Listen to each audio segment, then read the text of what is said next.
it's Liz here, and Mo. I thought I would do this video. I've been wanting to make this video for ages, and if you've been following my channel, you see that I've been doing the 2.6 challenge for the last week. So now that's done, I should be going back to my usual vloggy type videos and info videos and the usual Potsie zebra stuff. I thought it was important to make this video because I just think I'm frustrated, as are millions of others. But here's the thing: it's not clickbait, the title of this video at all in any way. Basically, obviously, coronavirus. It's terrible. It's horrific, and it's just feels so surreal still that it's hit. Now, recently, and only recently, in the last, say, 3 weeks, the government kind of recognised that there's two types of help that they're going to give people who are in domestic abuse situations. Obviously, they're going to help provide more help for people, either helplines. They're turning places into refuges, like hotels and stuff, and I think that's super important and high priority, as well as mental health issues that will arise from coronavirus, such as not being able to see a loved one if they're ill, losing a loved one or friend, being stuck at home, and if you already have mental health issues, that they're worse, or if you never had mental health issues and you've developed them because of the coronavirus issues, anything to do with that. That's super important. But what they've forgotten about is chronically ill people, basically. They've only just started to address people who have chemotherapy. So people who are already on it before coronavirus were still getting it. I know a couple of people who do. But anyone who hadn't had it before and had only just been diagnosed, basically there's a delay in their treatment, which potentially could mean that the worst could happen. Also, they're just ignoring the fact that anyone with a chronic illness has potentially multiple health issues, and the main problem we have is that all outpatient appointments that aren't 100% essential are being cancelled. Some people can have phone appointments as like if it's just a follow-up or a catch-up, but basically I've seen the most horrific things and stories from people that I personally know, and then also people that I've just seen over Twitter or Facebook. There was a teenage Crohns sufferer who has monthly infusions of infliximab, and their mother is a single mum and has 3 younger children, and the daughter needed to go to hospital for the infusion, but you're only allowed one adult with you as a minor, so anyone under the age of I think it's either 16 or 18, but she was I think 14 or 15, this girl, and so the younger children weren't allowed in with her, but she couldn't leave the younger children with anyone else because they were on self-isolation because of her daughter with Crohn's. So basically, she asked her doctor, and they looked into whether they could have it done at home, but apparently need a specialist nurse to do that. So basically, her daughter is going to go into like a downward spiral of her Crohn's flaring again, and she's going to be both physically and mentally in a hell of a lot of pain, problems. It's horrific. Then there's someone in the village I used to live in who had got to the point they really need a hip replacement because it's super painful. They can't walk.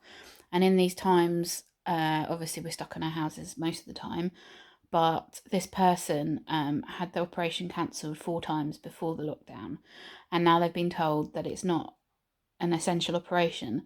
Most of the operations, the reasons that they're being cancelled are in case, worst case scenario, something happens in the operation and you need an intensive care bed, and obviously they're prioritised for Covid-19 coronavirus patients. So I understand that, but this person basically now can't walk, and mentally they are very in a bad place. They're not quite suicidal, but they think, what's the point? They could be waiting like 6 months to a year for this operation, and they're in agony, and it's affecting their quality of life because they're not exercising, so they're getting deconditioned. They're gaining weight, which also means that the hip's going to be worse, and some surgeons will say that you have to lose weight to have this operation, but how can they lose weight when they literally can't move? Also, there are people I know who need regular blood tests because they're on specific medications. That means that you have to be monitored carefully. They're also being missed out because if they're on the 12-week shielding, they can't leave the house to go to the doctor or the hospital. I do know in the past I've had a district nurse come and take my blood, so I don't know if that's an option for them. But I can imagine at the moment the district nurses are super busy and super pressurised.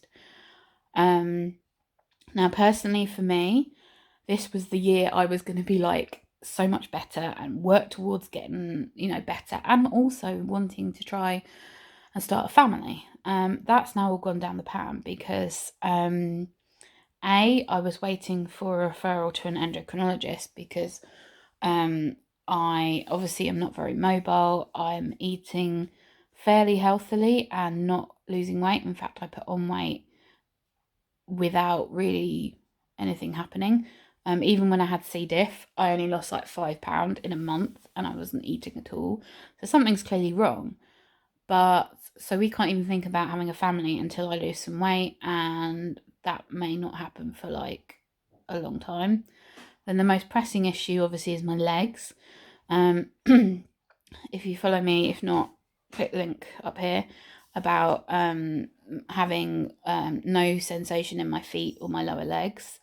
I kind of figured out myself between me and a rheumatologist that I see that it's probably small fibre neuropathy and it's permanent, which I've come to accept. But at the beginning of April, I was supposed to see the neurology team because I had some tests while I was waiting for that appointment, which showed I don't feel any temperature change in my feet, which is obviously something concerning, very concerning, and I don't know why that's happened.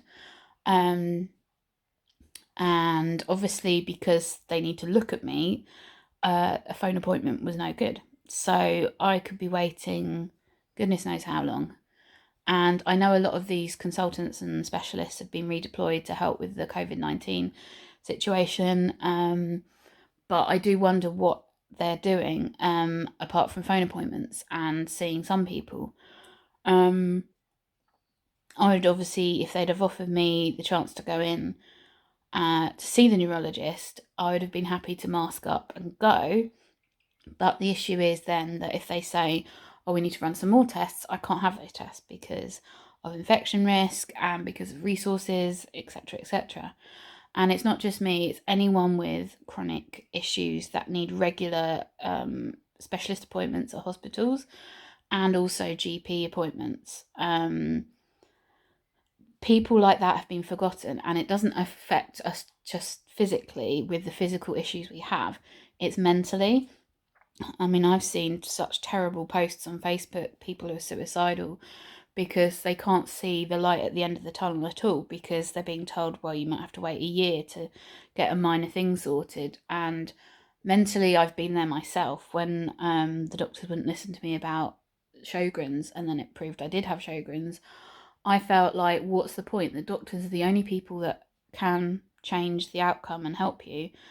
And they just can't at the moment. And obviously I know that coronavirus is serious and I'd definitely rather not have that and wait for these appointments. I'm not in any way saying that that's the case, but coronavirus is going to cause a long-term problem for the NHS once it eases off, or even if we find a cure, or if it, reduces significantly to the fact that we can almost go back to normal. You're going to have thousands, if not tens of thousands, hundreds of thousands or millions of people who all need outpatient appointments, and the NHS is not going to be able to cope. Certainly it can prioritise, but in the UK it is a nightmare. England in particular, it seems that England have the highest rate of deaths and confirmed cases of coronavirus compared to Wales, Scotland, and Northern Ireland and Republic of Ireland. But I just am very concerned. It's a big issue also because I am supposed to be having respiratory physio, and that was cancelled, as was my eye clinic appointment. So I could be developing issues, and certainly people with EDS and POTS, EDS in particular. If you don't have regular exercise, physio, checkups, treatments, all that kind of thing, you decondition, then it takes a huge amount of time to get back to where you were before. So essentially, coronavirus is slowly just wasting us away. Like, we're just not getting the treatment. Like, a lot of people, and it's been on the news, I'm scared to, ask my GP, oh, I've got this issue, because I know that they can't really do anything at the moment. And hospitals too. Since I had the mild symptoms of coronavirus, I've had low oxygen issues, and I had hoped that would go away. And when I called my GP last week, she was really concerned and actually sent me to A&E. And I didn't want to go. I really didn't want to go because I was terrified of what I would see. Bearing in mind that I hadn't been out of the house for 6 weeks either. But it was all fine. I'm okay. I had a fever of 38.9, but they didn't do anything about that. They just said it could be a fluke, which to me is still concerning because there must be a reason for that. But if my blood tests were fine, I'm running out of there and coming home because I feel safer at home. It was scary seeing every single person in a mask and or visor, and hearing people be brought in to A&E with coughs, and I was just very fearful and super glad that I haven't got to that stage of being that bad. So I just really think that people have been missed out and underestimated. They're saying that the mental health issues, they are acknowledging they're coming from people being lonely, but they're also coming, which I haven't acknowledged, from people that aren't getting the right treatment for their existing conditions. And that also could kill people, especially cancer patients who are either too scared to go to their doctor because they think they have cancer and it turns out they have and they've delayed the treatment and then it's got worse, or people who suspect that they might have had a heart attack and don't go to A&E because they're too scared to go to A&E. So that's also concerning.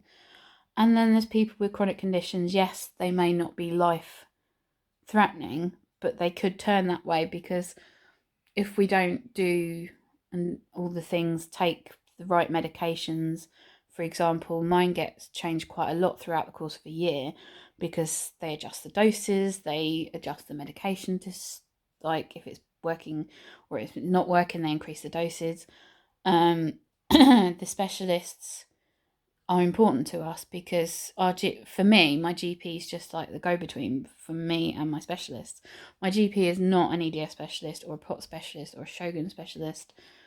They're nice at times, but I'm really, really worried because I know how mentally it can be, how bad it can be, and if a lot of people go there, you're going to lose lives to coronavirus, but not from coronavirus. You're going to lose people with mental health conditions, pre-existing mental health conditions, no health issues at all, who just can't handle life anymore, or people who are simply waiting for a procedure that has been postponed and they can't cope anymore, or people with chronic conditions that just fed up. It does sound morbid, but it's a reality. It's something the government really need to sort out, or even acknowledge that they realise that is an issue, because I've had letters from hospitals cancelling appointments saying that they're just being postponed, and I will hear at a later date to rebook it. But when? we don't know. I mean, obviously no one knows, but the not knowing is also an issue. So I don't know, but I thought I'd make this video because I think it's something that's not talked about, that needs to be talked about, and that might help some of you by acknowledging that this issue exists.